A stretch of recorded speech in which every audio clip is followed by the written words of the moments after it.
네, 조금 전에 말씀하셨던 이 예. 휘어진 다리를 인위적으로 골절을 시켜서 이 다리뼈 정렬 축을 바로 잡아준다. 조금 신기한데요. 어떤 방법인지 구체적으로 설명해 주시기 바랍니다. 예.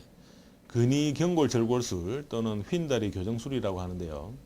퇴행성 관절염으로 다리가 휘어진 O자형 다리 환자들에게 절골술을 통해서 휜다리를 바르게 교정해서 관절염이 있는 설관절의 내측에 집중되어 있는 체중의 부하를 외측으로 이동시켜서 통증을 감소시키는 수술법으로서 내반슬 정도가 심하고 설관절의 통증을 느끼는 젊은 휜다리 환자의 교정을 위해서도 시행할 수 있는 수술법입니다.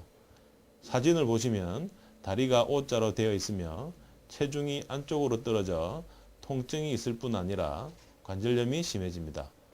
아랫다리 상부에서 교정술을 하면 통증도 줄고 관절염의 진행도 막으실 수가 있습니다. 네, 그렇군요. 관절염도 치료를 하면서 휜다리까지 교정을 할 수 있으니까 일석이조의 시술법이 아닌가라는 생각이 듭니다. 다음으로 이 관절염에서 한쪽 부분만 다를 경우에 그 부분만 이렇게 치료를 할 수 있는 경우도 있다고 하셨는데요. 그렇게만 된다면 환자의 부담이 많이 줄어들 것 같습니다. 예. 어떤 방법인가요? 네, 바로 인공설관절 부분 체한술인데요. 이 수술은 무릎 안쪽만 관절염으로 인해서 파괴가 심하여 다른 치료가 불가능할 때 하는 수술로서 닳아있는 뼈나 연골만을 제거하고 특수금속과 폴리재질의 취한물을 넣게 되는 수술로서 최근에 보편적으로 행해지는 수술입니다. 장점으로는 피부 절개가 7에서 9cm 정도로 적고요. 연부 조직의 손상이 적습니다. 그래서 수술 결과가 좋으며 정상이 있는 부분만 치료가 가능합니다. 또한 수술 시간이 짧고 수술 후 조기 회복이 가능하다는 것입니다.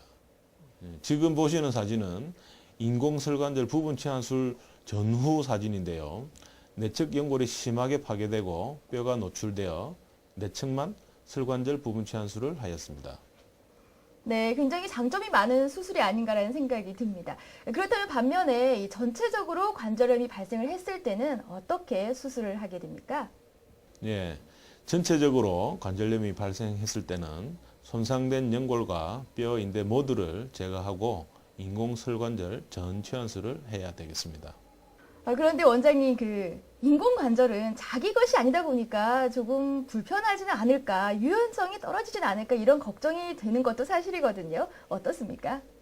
예, 예전에 주위에서 인공관절 전체환술 후에 다리가 구부러지지 않고 걷기 힘들어 하시는 분들을 보고 수술을 꺼려 하시는 분들이 간혹 있는데요.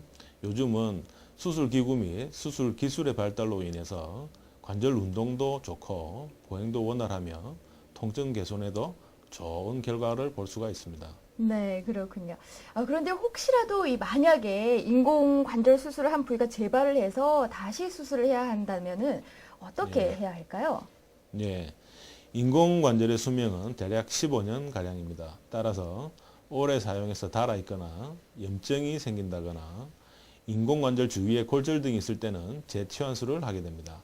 처음 수술보다는 다소 힘든 점이 있으나 최근 흔히 시행되며 결과도 양호하니 큰 걱정은 안 하셔도 되겠습니다. 네.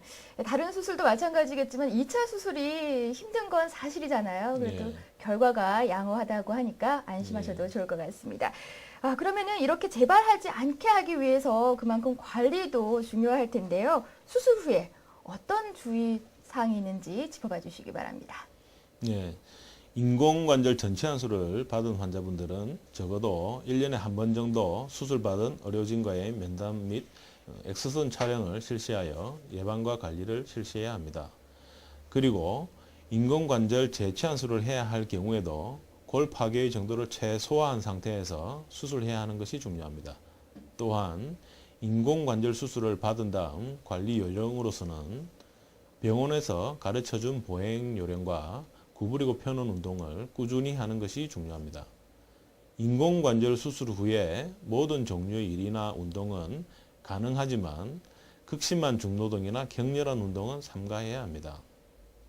수술 후에 3개월까지는 병원에서 처방한 약을 복용해야 하며 퇴원 후 대개 1, 2개월까지는 붓고 열감이 있으므로 얼음찜질이나 목욕, 물리치료 등을 하시는 것이 좋고요. 수술 후 음주는 최소 3개월까지는 삼가하셔야 됩니다. 그리고 미끄러지거나 넘어지지 않도록 주의하셔야 되며 병원 정기검진은 수술 이후에 6주, 3개월, 6개월 및 매 1년마다 일생 동안 받으셔야 합니다. 네, 찜질도 이 관리 방법 중에 하나라고 짚어봐 주셨는데요. 이 찜질 방법은 관절염의 증상에 따라서 달라져야 한다고 제가 들었거든요. 어떻게 예. 다른 것인가요? 네, 그렇습니다. 대부분의 환자분들이 많이 헷갈리게 찜질을 잘못해서 통증이나 증상이 악화돼서 오시는 경우가 있는데요. 딱 두 가지만 기억하시면 됩니다. 한 가지는 열이 날 때는 반드시 냉찜질을 하셔야 되고요. 부종이 있다거나 관절이 많이 부어 있을 때도 얼음찜질을 하셔야 합니다. 왜냐하면 관절이 많이 부어 있을 때 온찜질을 하게 되면 혈액순환이 더 촉진되어서 피가 더 많이 가서 염증세포로 인해서 염증이 더 심해지게 되겠습니다. 즉 부종이 심해지게 됩니다. 그와 반대로 퇴행성 관절염이라든지 겨울철 관절이 뻣뻣해져서 아픈 경우에는 온찜질을 하시게 되면 관절 주위 인대라든지 근육이 풀리어서 관절 운동도 원활해지고 통증이 줄어들게 됩니다. 네, 그렇군요. 그렇다면 이 인공관절 수술 회복 기간은 어느 정도가 됩니까? 예, 대개 입원 기간은 3주 내외이고 수술 후 수일 내로 개인차가 있지만 디디고 서서 화장실을 가실 수도 있고 수술 후 2, 3일 뒤에는 물리치료와 보행이 가능합니다. 대개 2주가 되면 봉합살을 제거를 하고 원활히 보행을 하시게 됩니다.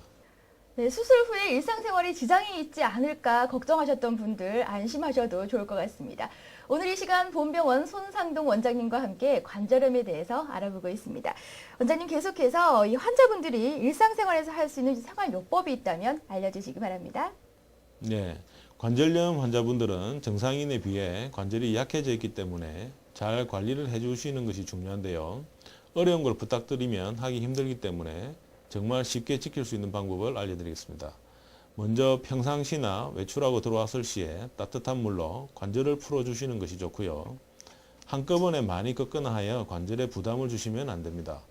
그리고 운동이 좋다 하여 통증을 참고 그러시면 병이 악화되니 꼭 병원을 찾으셔서 검사를 하셔야 되겠습니다. 네, 규칙적인 생활과 가벼운 운동이야말로 건강을 지키는 지름길이라는 생각이 듭니다. 원장님 마지막으로 시청자 여러분들께 당부 말씀 있으시면 해주시기 바랍니다. 네, 관절염으로 고생하고 계시는 환자들의 경우에는 수술에 대한 부담감과 수술 후에 다른 치료에 대한 부족한 정보 때문에 이를 방치하여 극한 상황까지 가시거나 평생을 고통 속에 보내기도 합니다. 또한 정확한 진단도 받아보지 않고 막연한 민간요법만 의존하다 병세가 악화되어 고생하는 경우도 많습니다. 약이나 물리치료를 해도 좋아지지 않고 여러 병원을 다녀도 다 똑같다고 생각하지 마시고 정확한 진단과 맞춤 치료를 하시면 충분히 좋아지실 수가 있습니다. 방치보다는 적극적인 치료를 통해 건강한 삶을 찾으시길 바랍니다. 네, 지금까지 도움 말씀 주신 본병원 손상동 원장님 대단히 고맙습니다. 예, 감사합니다.